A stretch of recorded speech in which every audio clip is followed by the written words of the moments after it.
Keep rolling, rolling, rolling, though the streams are swollen. Keep them doggies rolling, right through rain and wind and weather, hell-bent for leather, wishing my gal was by my side.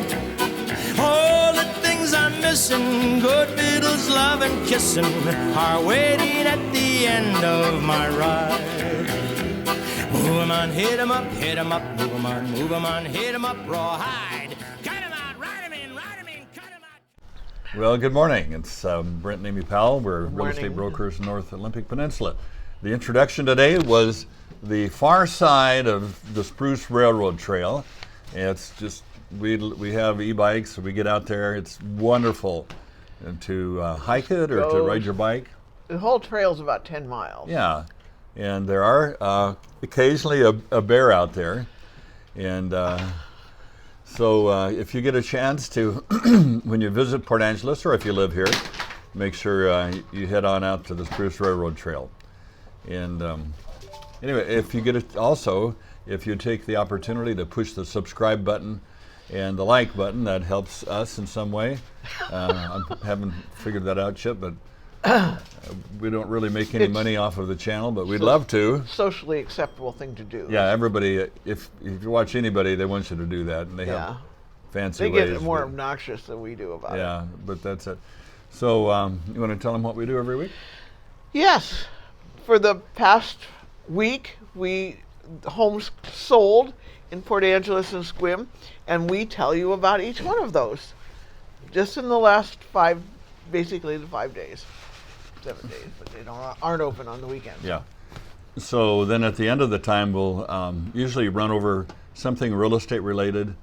And we've had a couple of requests recently to talk about using homes as vacation rentals and what the process is involved. And recently the city council has felt they needed to regulate us. And this is in response to a couple of questions we had. Right. And somebody, I can't remember your name, suggested you guys submitting questions to us, and we will answer those on an episode. Yeah.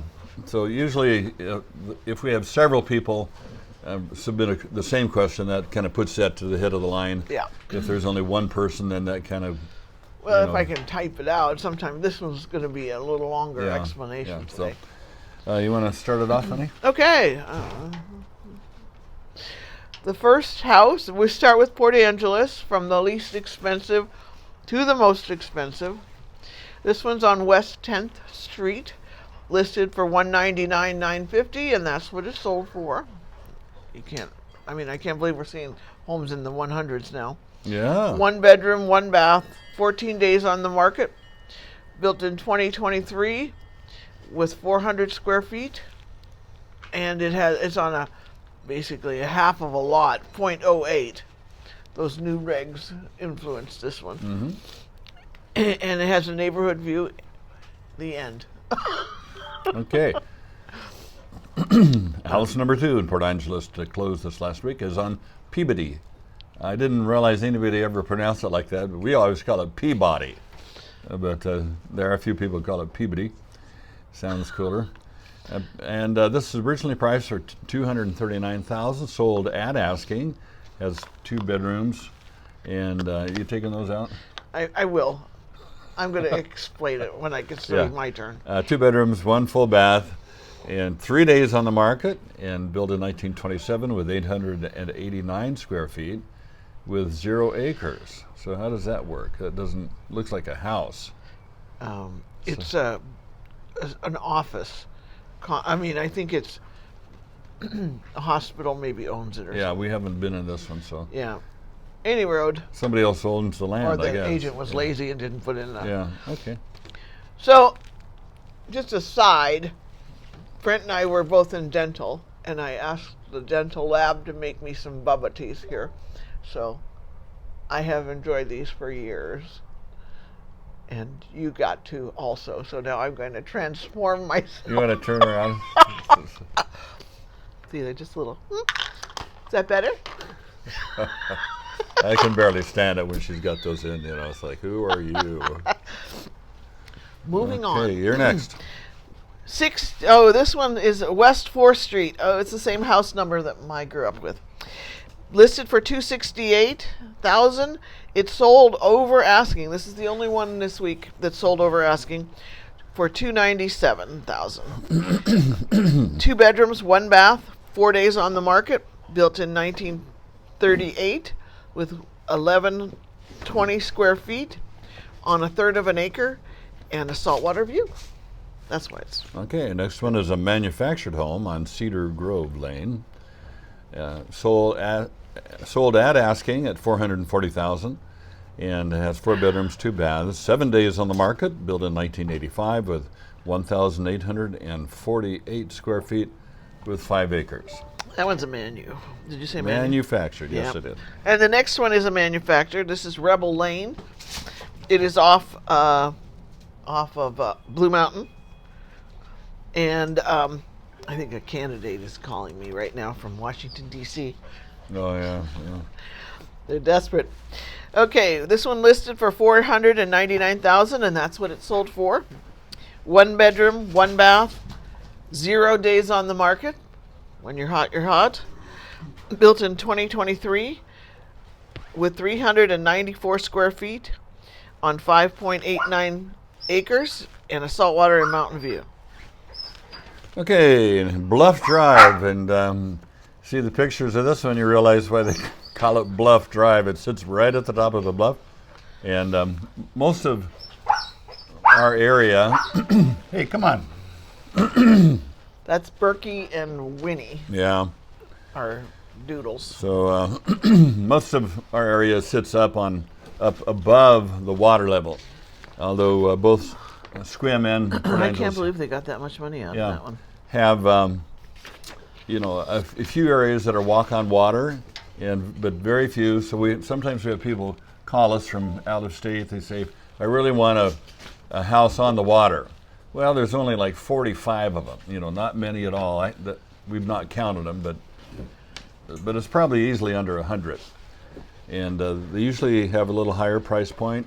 This one was sold at asking at $650,000, 3 bedrooms, 2 baths, 9 days on the market, built in 1979 with 2,016 square feet, 0.31 of an acre, and salt water, obviously. Awesome view here, saltwater view. Where am I at here? Your next page. This is the next page. Oh. Lindberg? Is that where I'm at? Yeah, you're Lindberg. Okay, and by the way, Logan, I think that went into Randy's yard. Okay. We throw balls for the dogs. This one's on Lindberg something, Drive, Street Way, listed for $899,000. It sold for $820,000. 5 bedrooms, 3 baths, 81 days on the market, built in 1961 with 3,713 square feet on a little over 4 acres and a neighborhood view. Okay, Oh, she got it. moving on to Sequim. And this one is on Eric's Way. Yeah. Eric always had to have his way. So he got it. So $269,000 originally asking, sold for $247,959, a little over $21,000 less. 3 bedrooms, 2 baths, 309 days on the market. Boy, these people hung in on this one. Oh, wow. And there I am. Built in 1991 with 1,716 square feet, and that's manufactured and must be in some kind of park because there's 0 acreage. That means there's a leased land, and you pay a monthly fee that covers some of the maintenances and the cost of septic and water, etc. Okay. Territorial view. Sweet.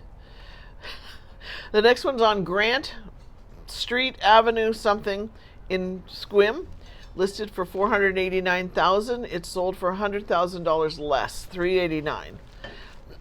4 bedrooms, 1.5 baths, 38 days on the market, built in 1910. That's an old one. With 1,680 square feet on 1.3 acres and a mountain view. Okay. Moving on to First Street. In Sequim, beautiful downtown Sequim, 424,000 originally asking, and sold for a little less than that at 420. 3 bedrooms, 2 baths, 0 half baths. 1 day on the market, so flew right off the market. That's always exciting. Built in 1977 with 1,358 square feet, 0.23 of an acre on Mountain View. The next one is on Choice Loop, which is just north of downtown. We sold one on Choice. Yep, we did. We did. Listed for $569,000. It sold for $560,000. 3 bedrooms, 2 baths, 3 days on the market. Built in 2006, with 1,897 square feet on a 0.2 of an acre and a mountain view. Okay. Moving on to Cascadia Loop. And this one was originally priced at $595,000, sold for $560,000. 3 bedrooms, 2 baths, 48 days on the market, built in 2019.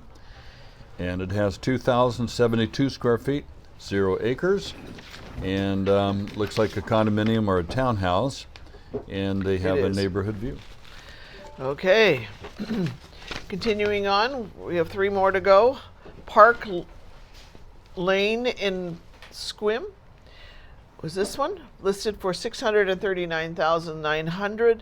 It sold for $614,900. 3 bedrooms, 2 baths, 64 days on the market. Built in 2006 with 1,720 square feet and a third of an acre with a territorial view. Okay, Did Ridge. we explain territorial versus neighborhood view? We have, yeah. Okay. You want to mention it? No, somebody, I'm trying to remember if somebody asked that question. Yeah, somebody did. Yeah. So. Ridgeview Drive, and it's kind of funny. We have several streets very similar in name. View Ridge Drive, and, scenic view. Anyway, originally priced for $675,000, sold for $665,000. 3 bedrooms, 2 baths, 57 days on the market. Built in 2004, with 2,641 square feet, and just a skosh under a half an acre with a mountain view. And taking it home, we're finishing up with a house on Starlight Way. We actually sold this one a couple years ago. Listed for $1,065,000. It ended up selling for $1,050,000. I think when we sold it, it was like $900. 3 bedrooms, 3 baths, 21 days on the market. Built in 2018 with 2,632 square feet on 2.65 acres and a mountain view. Nice neighborhood, that one. Yeah. Anyway, that wraps her up. Okay, so kind of our goal in doing this is that it gives us factual things that are actually the case, as opposed to projected opinions about the future. And it does feel like the market is still kind of slowing down in our area. And if you are, if you're a national viewer in South Dakota or someplace, every market is just a little bit different. So if you read on the internet, you can do some research and find that some areas prices are still going up. Here we're kind of flat line, and most of the offers it's slow. And slow, yeah. So we happen to be busy at the time, but there's an awful lot of realtors that are just not busy. They might have 1 or 2 transactions in the last 6 months. So Yeah. So we're going to talk about, we've had a couple of questions on vacation rentals, and we'll speak of our experience and then kind of cover some of the legal things that the city's been going through. And you're going to start with our kind of where we've been? Okay, so where we live, it's zoned residential high density.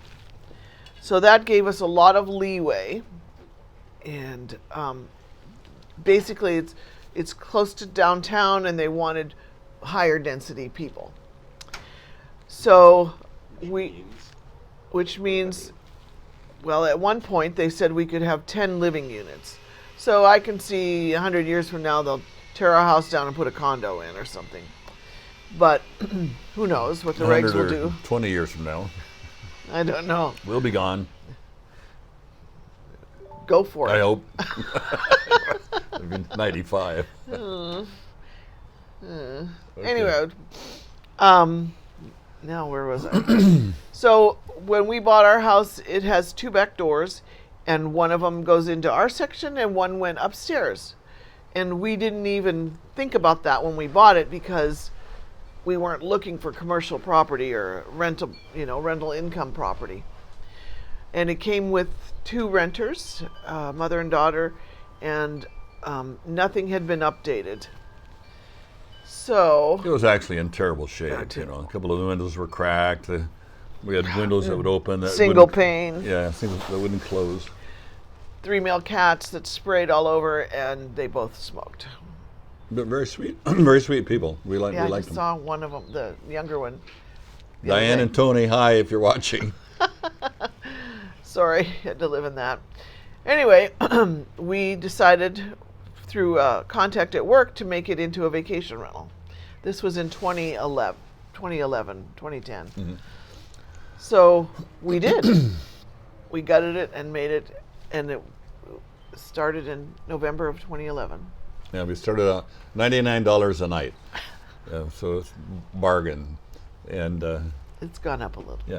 So since then, about I think about 5 years later, our kids lived up there on and off, and when we had openings, and then we realized that we have this downstairs unfinished basement, and so we finished the basement, Can I interject? Yeah. It's one of those where you drive down an angled driveway into a under the house garage. Yeah, so it was pretty rough. So we refinished all of that and opened our second vacation rental.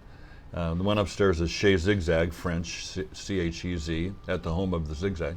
Downstairs is Through the Porthole, built an outside deck, and we've been renting that for about Just 7 or 8 years. Yeah, 1 bedroom, Yeah, minimal kitchen. yeah. You want So- to pick it up from there? Sure. And then about a year and a half, 2 years ago, we thought, hey, we got this ugly garage over here. Yeah, we're still young. Let's go for it. Why not? So we built a 600 square foot, 1 bedroom, 1 bath vacation rental Luxury in apartment. the alley Yeah. because it was legal. Yeah. Okay, so in the midst of all of that, Yeah. suddenly the city decided to do city council decided to do some social engineering.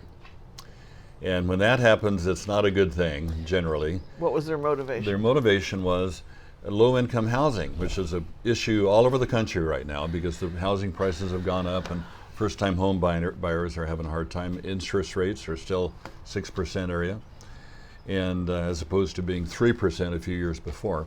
Yeah. So they decided that nobody should be able to have a vacation rental more than one, and they have all kinds of requirements. And so that meant that now we had just invested a ton of money on this house out there, and they were telling us, sorry, you can only rent one of yours. And so there was a whole bunch of meetings, a lot of activity. Well, Go ahead.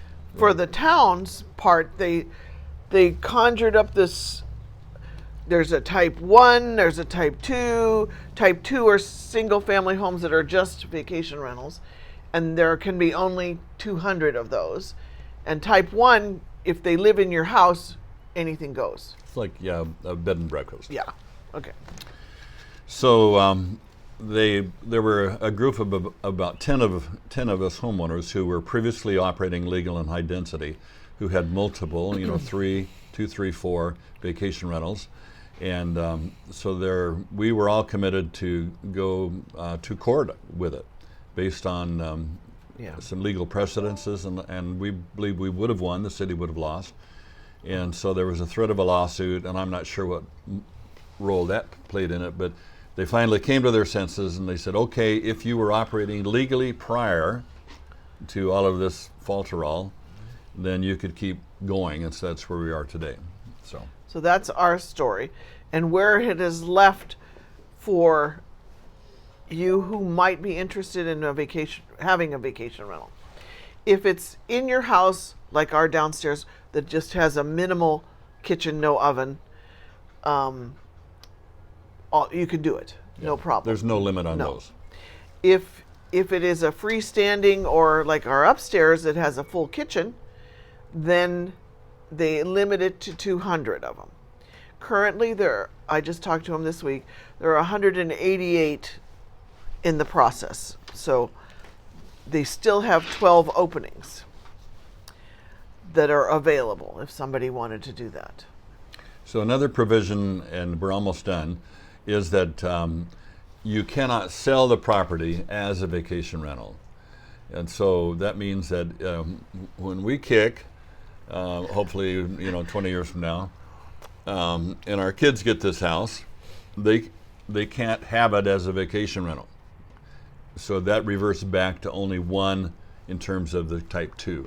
Yeah. So that means they would have to rent this one or upstairs as long-term rental. Yeah.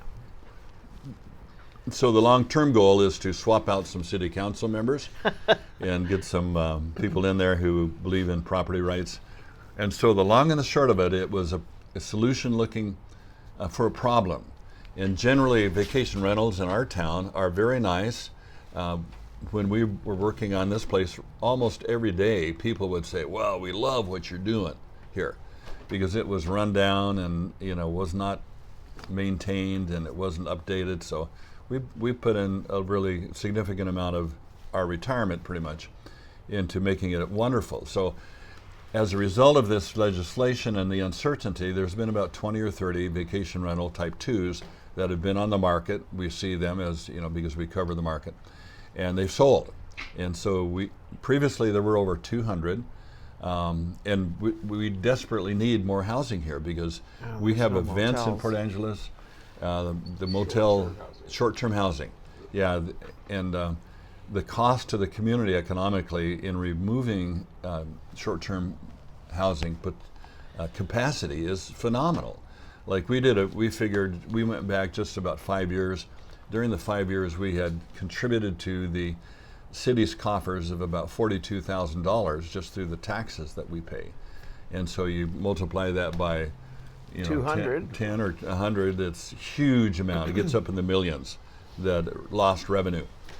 But benefits of a short-term rental is that it helps immensely financially because like right now there's a percentage of write-off. So we have 1,200 square feet where we live. Up and down is 1,200 square feet. So that means 50% of everything we spend on the house, a new roof, is a write-off.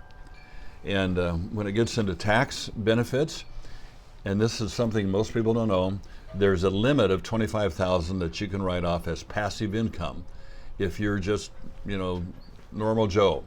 But if you can qualify as a, quote, if you're married, filing jointly, if you can qualify as a real estate professional, and that simply means that you put in 750 hours a year.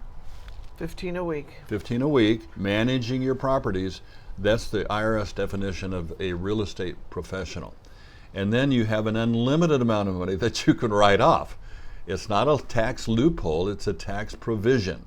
See, people that can't take advantage of it, they call it a loophole. No, it's in there for a purpose to foster more businesses who, create the economy. Yes, ma'am. So bringing it back to if you wanted to move here and have a vacation rental.